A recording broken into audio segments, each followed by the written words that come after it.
안녕하세요. 성경 속 역사와 그 배경에 대해 탐구하는 시간을 가져보려고 합니다. 오늘은 성경에서 매우 중요한 위치를 차지하는 페르시아 제국에 대해 이야기해보고자 합니다. 페르시아 제국은 단순한 고대 제국을 넘어 성경의 여러 예언과 사건 속에서 핵심적인 역할을 수행했는데요. 오늘 이 시간을 통해 페르시아 제국의 기원부터 발전, 그리고 성경 속 인물들과의 관계, 또 이들이 남긴 역사적 유산까지 심도 있게 살펴보겠습니다. 지금부터 성경을 배경으로 한 역사 여행을 시작해볼까요? 이 모든 여정은 단순히 과거의 기록을 훑어보는 것을 넘어 성경이 우리에게 전하고자 하는 심오한 메시지와 하나님의 섭리를 더욱 깊이 이해하는 귀한 시간이 될 것입니다. 페르시아 제국이라는 거대한 역사의 무대 위에서 펼쳐진 성경 속 드라마를 함께 탐험해 봅시다. 먼저 페르시아 제국의 기원과 발전 과정을 살펴보겠습니다. 페르시아는 오늘날 이란 지역에 위치했던 고대 제국으로 기원전 550년경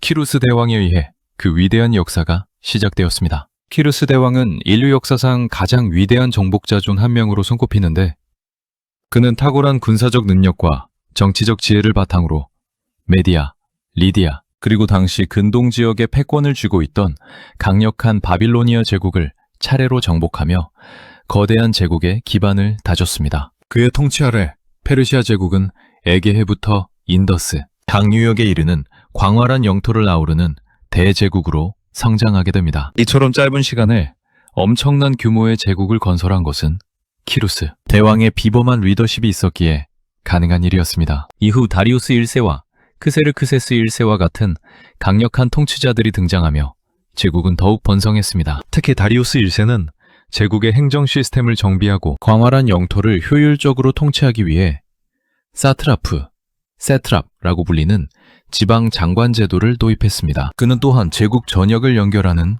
왕의 길, 로열, 로드과 같은 도로망을 구축하며 제국의 효율성을 극대화했습니다. 이 도로는 정보 전달과 군사 이동을 신속하게 하여 제국의 통합과 통치력을 강화하는데 결정적인 역할을 했습니다. 페르시아라는 이름은 고대 그리스인들이 이란 남부의 파르스, 지방 사람들을 파르스 사람이라고 부른 데서 유래했다고 합니다. 아케메네스 왕조는 기원전 8세기경부터 국가 형태를 갖추기 시작하여 키루스 대왕의 등장과 함께 진정한 제국의 면모를 갖추게 됩니다. 이들은 중앙 집권적인 통치 체제를 확립하고 조세 제도와 군사 제도를 정비하여 안정적인 제국 운영을 가능하게 했습니다. 그렇다면 이 강력한 페르시아 제국이 성경과는 어떤 깊은 연관성을 가지고 있을까요?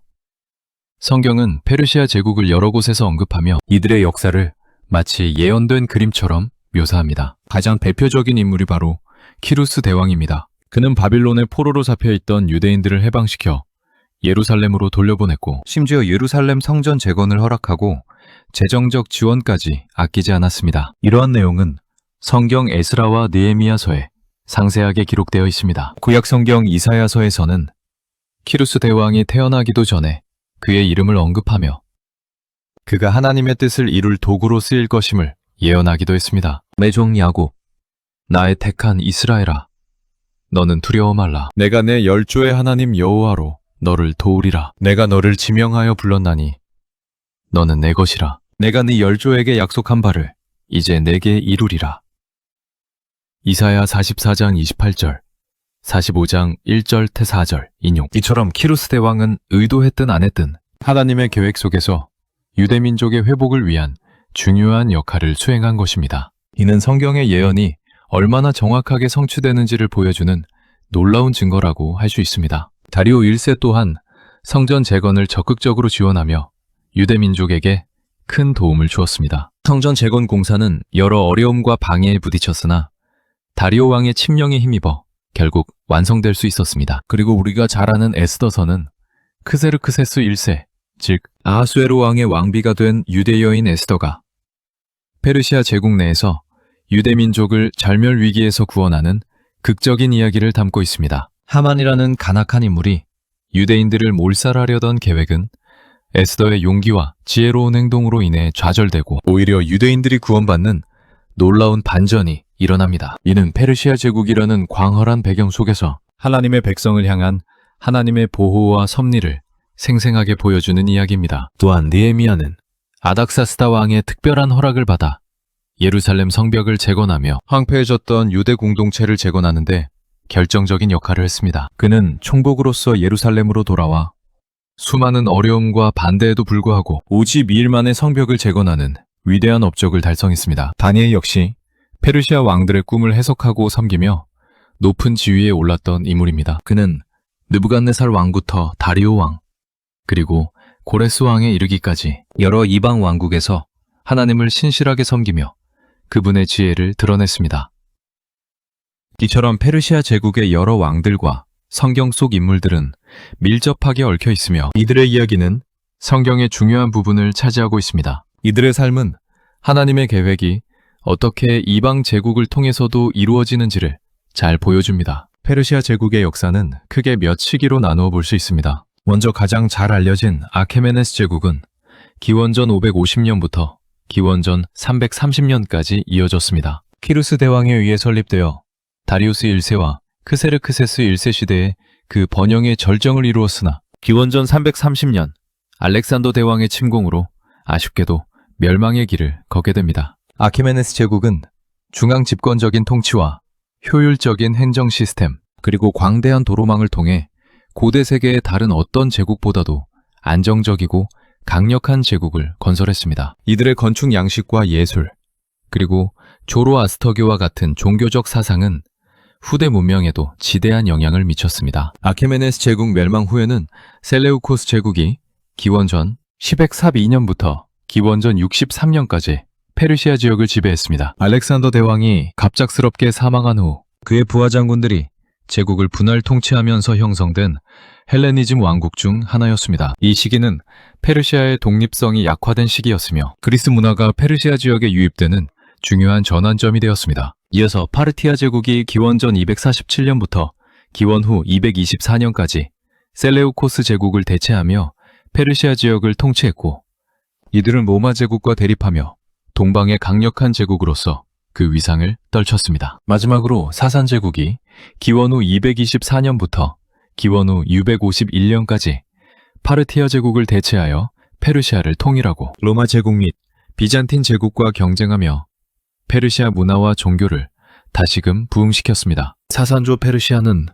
페르시아 문명의 황금기로 불리며 조로아스터교를 국교로 삼아 페르시아의 정체성을 강화하고 찬란한 예술과 학문을 꽃피웠습니다. 이러한 일련의 제국들은 페르시아의 역사적 명맥을 이어가며 독자적인 문화를 꽃피웠습니다. 이들의 역사는 단순한 제국의 흥망성쇠를 넘어 문명 간의 교류와 충돌, 그리고 그 속에서 피어난 인간의 지혜와 역동성을 보여주는 중요한 사례들입니다. 키루스 대왕의 통치 철학 중 가장 주목할 만한 것은 바로 그의 종교 정책입니다. 그는 정복한 민족들의 종교와 관습에 간섭하지 않는 종교적 관용 정책을 펼쳤습니다. 이는 당시 다른 제국들이 피정복민들에게 자신들의 종교와 문화를 강요했던 것과는 매우 대조적인 정책이었습니다. 키루스 대왕은 자신을 모든 나라의 왕으로 칭하며 각 민족의 신을 존중하는 태도를 보였습니다. 그는 바벨론에 유폐되어 있던 이스라엘인들을 해방시켜 본국으로 돌려보내고 예루살렘 성전 건축을 허가한 것으로도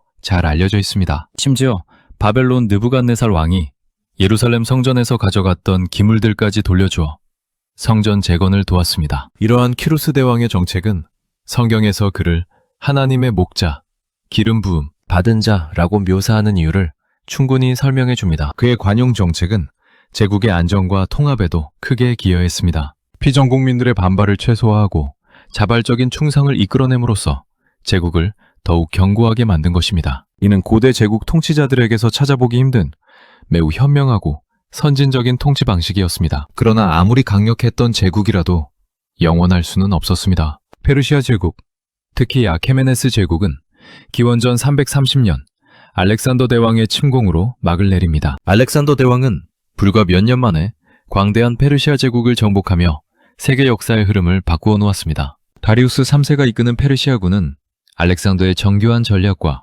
강력한 마케도니아 팔랑크스에 연이어 패배하며 결국 제국은 멸망하게 됩니다. 하지만 페르시아의 역사는 여기서 끝이 아니었습니다. 앞서 언급했듯이 셀레우코스, 파르티아, 사산 제국을 거치며 페르시아의 문화와 정신은 계속해서 이어졌습니다. 이슬람 세력에 정복당한 뒤에도 사파비 왕조, 할레비 왕조 등을 통해 페르시아 제국의 명맥과 문화적 유산은 면면이 이어져 왔습니다. 오늘날 이란은 바로 이 고대 페르시아 제국의 후예라고 할 수 있습니다. 이처럼 페르시아의 역사는 단순한 한 왕조의 흥망성쇠를 넘어 여러 제국과 왕조를 거치며 자신만의 독특한 문화와 정체성을 계승하고 발전시켜온 장대한 서사시와 같습니다. 페르시아 문화는 그 다양성과 독창성으로도 유명합니다. 페르시아 제국은 다양한 민족과 문화를 아우르는 광대한 제국이었던 만큼 메소포타미아, 이집트, 그리스 등 주변 문명의 영향을 받아 복합적인 문화 양상을 보였습니다. 그들은 효율적인 통치를 위해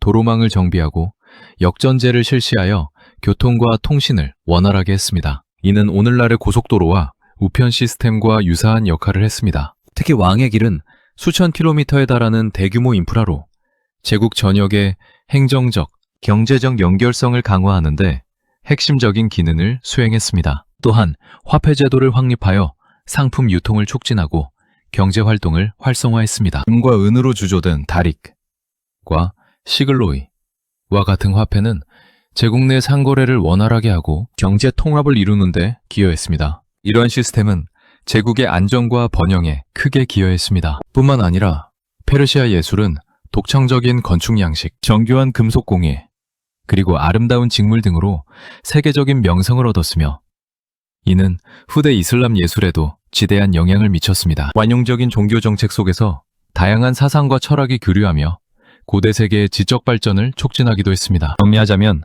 성경 속 페르시아 제국은 단순한 역사적 배경을 넘어 하나님의 섭리 속에서 중요한 역할을 수행한 제국입니다. 키로스 대왕의 유대인 귀환 정책부터 에스더를 통한 민족 구원, 그리고 느헤미야를 통한 성벽 재건에 이르기까지 페르시아 제국의 역사는 성경의 중요한 사건들과 깊이 연결되어 있습니다. 이들의 이야기는 우리에게 하나님의 주권과 역사를 이끌어 가시는 그분의 계획을 다시 한번 상기시켜줍니다. 성경은 결코 고립된 기록이 아니라 실제 역사의 흐름 속에서 하나님의 말씀이 어떻게 성취되는지를 생생하게 증언하는 살아있는 기록임을 페르시아 제국의 사례를 통해 분명히 알 수 있습니다. 오늘 우리는 성경에서 말하는 페르시아 제국의 역사와 그들이 성경 속에서 어떤 의미를 가지는지 자세히 살펴보았습니다. 여러분에게 고대 역사와 성경에 대한 이해를 넓히는데 도움이 되었기를 바랍니다. 다음 시간에는 또 다른 흥미로운 주제로 여러분을 찾아뵙겠습니다. 감사합니다. 이 모든 지식이 여러분의 신앙 여정과 세상을 이해하는데 작은 등불이 되기를 진심으로 바랍니다.